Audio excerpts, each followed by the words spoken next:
to make progress on any of these subcategories of crime, we need to help create awareness and education on the various complexities that make up each of them in order to be able to put forward suggestions and find ways to support the government and the South African police services in reducing crime overall.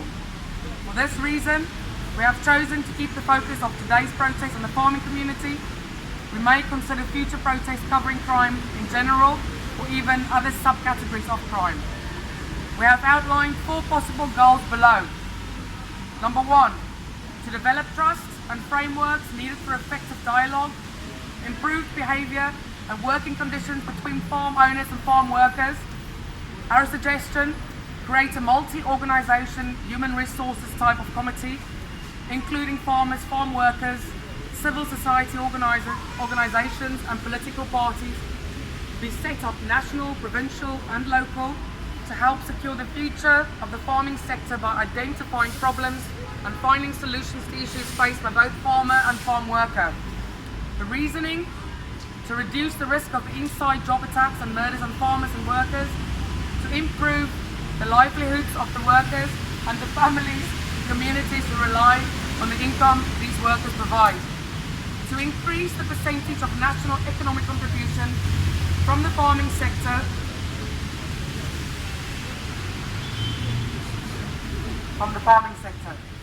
to reduce racism across South Africa.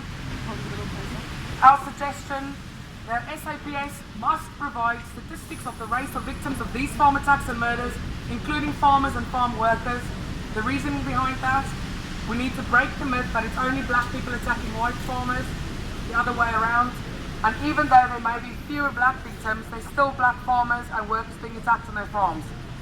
Number 3, the SAPS must be able to better identify the motivating factors for these attacks in order to find ways to prevent them.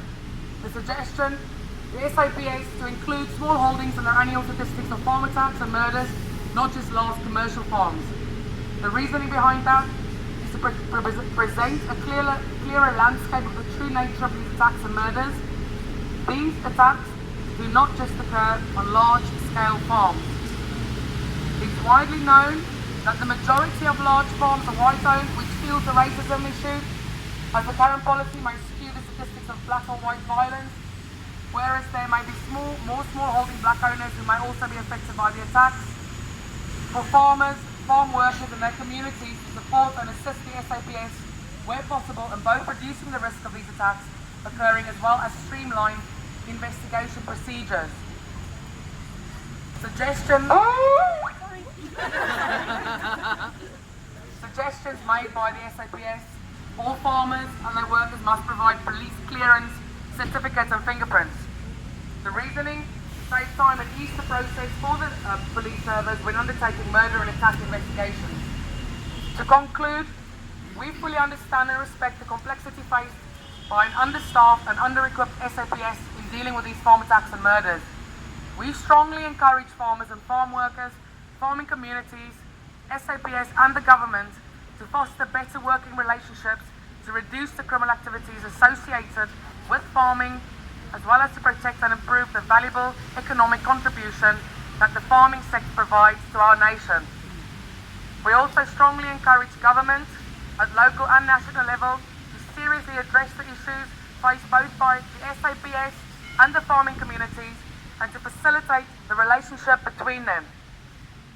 Mr. Ramaphosa, given your position and power as Deputy President, we call on you to ensure government support the SAPS and the farming communities in order to reduce the rate of attacks and murders on farms and also to improve working conditions for farm workers. Yours in good faith, the Global South African Community. Yeah.